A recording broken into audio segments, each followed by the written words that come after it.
It's time to cook with Susan Beck. Today I'm going to show you how to make one of my favorite soups. I absolutely love French onion soup.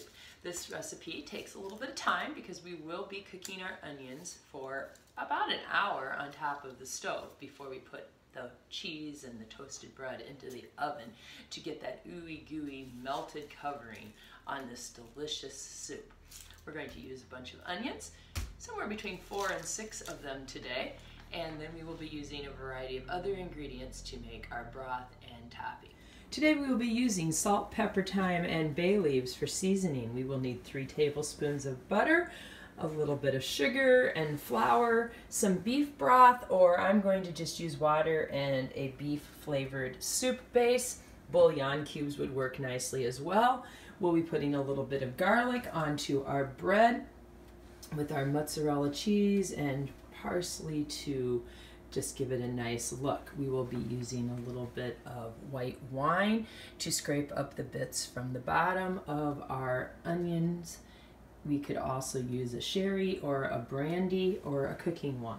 So the first step is to get our onions sliced up, and I'm going to be using these giant onions from my garden today, and I like to cut them just into strips like this. So I'm just going to be slicing and slicing until I have, well, probably just 4 of these onions because they are so gigantic. I mean, I never find onions this size when I go to the grocery store.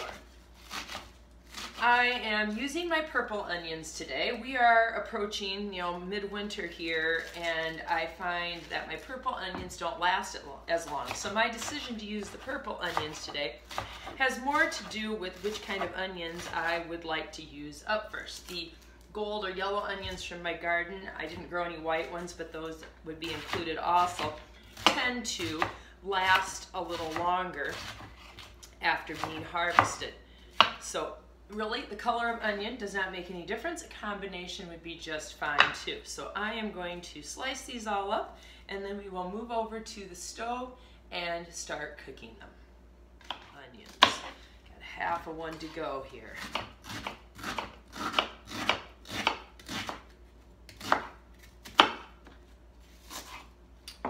Okay, here we go.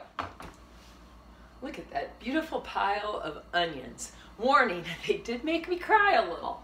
All right, I am going to put in 2 tablespoons of butter and a 1/4 cup of olive oil. And once this has gotten hot, and I'll judge that by the fact that my butter is melted, I will be adding my onions to the pan. A wooden spoon works very nicely for this. It helps you kind of scrape the bottom a little bit as the onions begin to caramelize. That's our goal, is to get these to become caramelized onions. And I'm going to kind of just break apart some of those strips as I put them in this pan. Now this is a large batch, so I need a very large skillet. You could always make half of this or even 1/3 of this recipe, especially if you're not even sure if you like French onion soup. Then maybe you'd like to cut the recipe down a little bit and give it a try.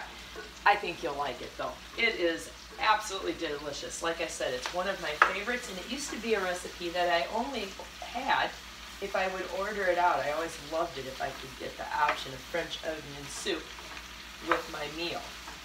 But I've also found that sometimes they serve French onion soup in a restaurant and they forget to put on the mozzarella cheese with the toasty bread, and oh, it's just not the same. So by doing it at home, I could have it made just the way I want it.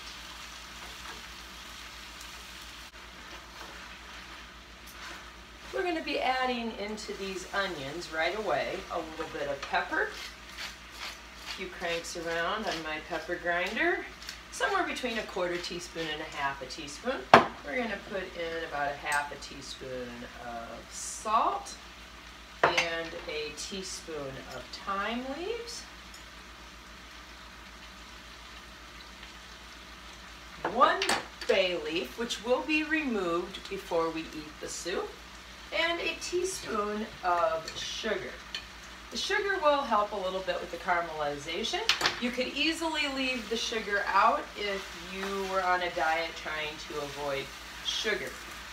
These onions have a lot of sugar already in them, and our goal is to heat these, like I said, at least 45 minutes. You could probably go for an hour, though. I tend to go quite a bit longer. And we want to break down those sugars and change the molecular structure, actually, of these so that they become caramelized onions. This is a slow process. We are going to take that medium-high heat that we had and turn that down to a medium. We will want to stir frequently. We have that butter in the bottom, and onions have a lot of natural moisture, so we really shouldn't have too much trouble with sticky. But if we do, we will just add like a tablespoon of water to prevent that from happening, because we do not want the onions stuck to the bottom of the pan. The onions have been sweating away in the pan for about 10 minutes, and they are getting softer, but we would not call this caramelized yet. We are about 25 minutes into this process of caramelizing our onions, and I like a wooden spoon because I can kind of scrape up some of that brownness that sticks to the bottom down there. The rest of that will come off really easily when we add our white wine. My onions have been caramelizing for about 35 minutes now. I have been stirring them every 4 to 5 minutes at least, and I will continue to do that for another 15 minutes or so. I have also turned my heat completely down to low. We're about 40 minutes into this process, and I am getting some sticking. I mentioned adding a tablespoon of water. Notice how that'll just kind of sizzle and pick up some of those drippings if you're concerned that it is sticking too much to the bottom of the pan. You can do that a couple different times along the way if you feel it's necessary.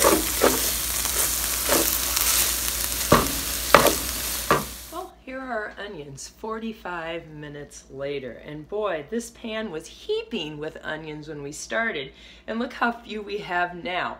This will make 4 nice bowls of French onion soup. If you want to do cups of soup, you could make 6 out of this, or possibly even 8. So we are now going to add our broth to this. Before we do that, we are going to sprinkle the onions with 1 teaspoon of flour. This will thicken the broth a little bit as it cooks in there. We're going to add 1 tablespoon of butter and 1 tablespoon of white wine. I've mentioned in my directions that you don't have to use just white wine. You could use brandy, you could use cooking wine, you could use even a red wine would work just fine, a sherry, anything you have.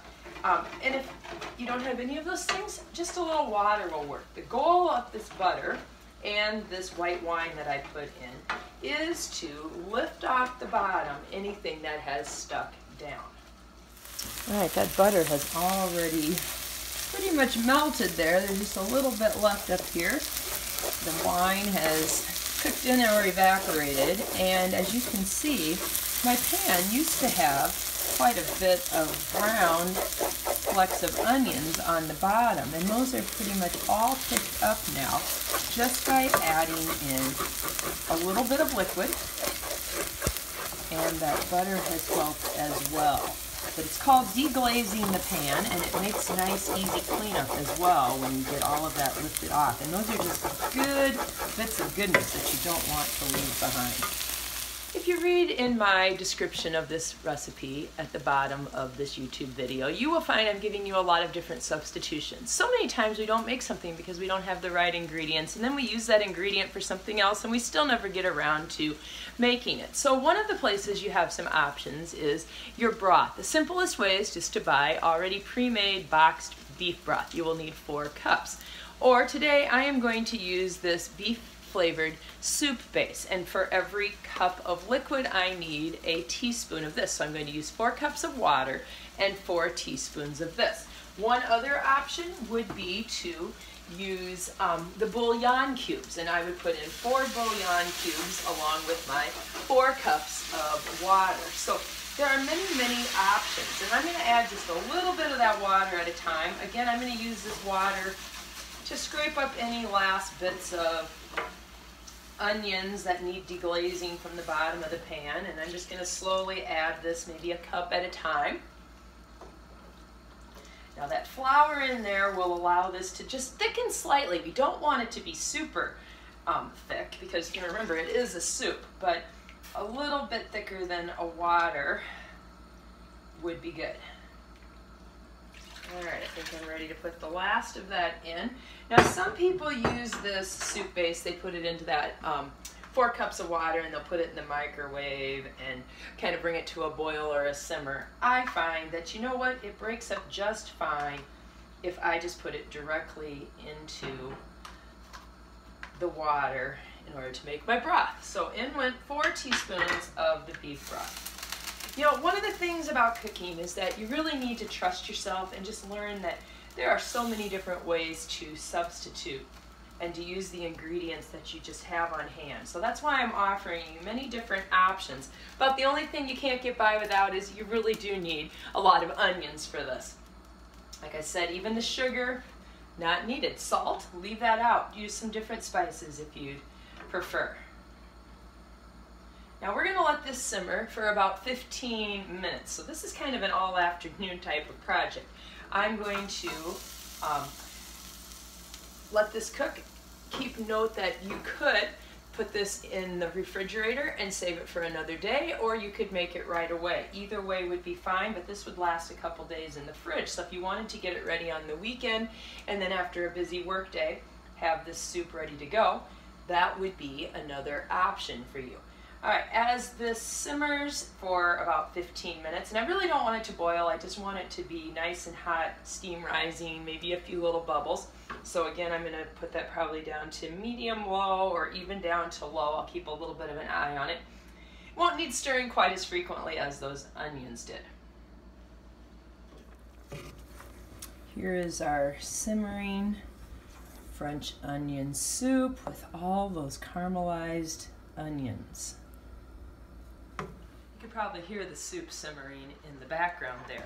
I'm going to get my bread ready. Now, a good crusty French bread is perfect for this, but you know, again, it's one of those things where sometimes I just don't have any French bread on hand. But you know, we always have sandwich bread. I don't care if it's white or wheat. It's really more that you just have that texture of the bread underneath that cheese and on top of our caramelized onions and broth.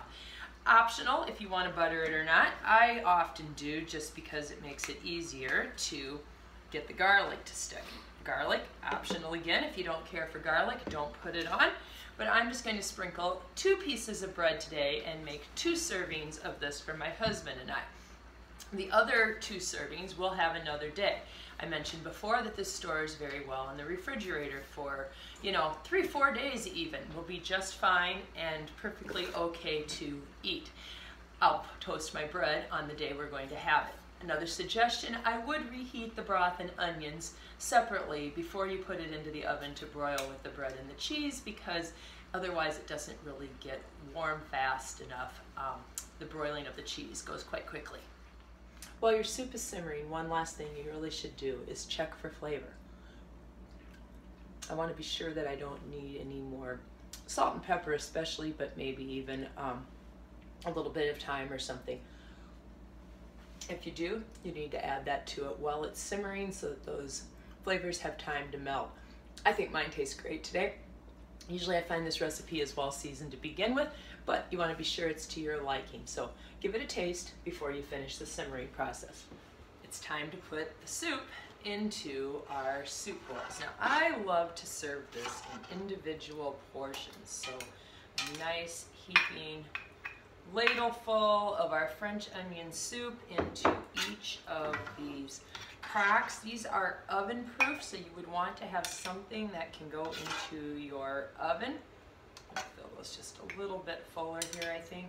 Maybe 1.5 scoops out of my ladle. I'm going to need to wipe those up a little bit before I put those into the oven. Now, as I said, I'm going to keep the rest of this, the other half, for another day, and I'll just heat it back up again on the stove and have it ready to go into the cracks again, because I really like this served individually in these individual portions and served warm with the bread and the mozzarella cheese on top. Now this, if I trim my edges just a little bit, my piece of toast fits right inside my crack there. So I'm cutting those edges off, and you can see that that piece of toast fits very nicely on the top. I don't want to push it down in too much. When I eat it, I will do that, but for the moment, I want it to still stay a little bit toasty. And then you have to have a nice big handful of mozzarella cheese. Of course, you can adjust that to your liking, but the cheese is really good on this. Don't skimp too much. This is going to go into the broiler so that the cheese melts and maybe kind of oozes a little bit. Because of the possible oozing, I'm going to set mine back on this pizza pan that I use to toast my bread. This is completely optional, but a little sprinkle of parsley does make them look kind of pretty. Now these will be hot when they are served, so I like to set them on a saucer so that it doesn't burn anybody, and it's kind of a reminder that you don't want to touch that and you don't want to wreck the top of your table. So I am going to give this one a taste. I kind of stuck my spoon in a minute ago to try to cool it off a bit because it's just going to be piping hot out of there. Ooey gooey mozzarella. Toasted bread as it soaks into the broth of the onion soup. And I think what amazes me most is how sweet an onion can be. I mean, we caramelized these onions for 45 minutes on the top of the stove, and we really brought out the sweetness that an onion has by doing that caramelization. So I know this is a little bit longer recipe to create, but if you have an afternoon with some time to kill, give this French onion soup a try.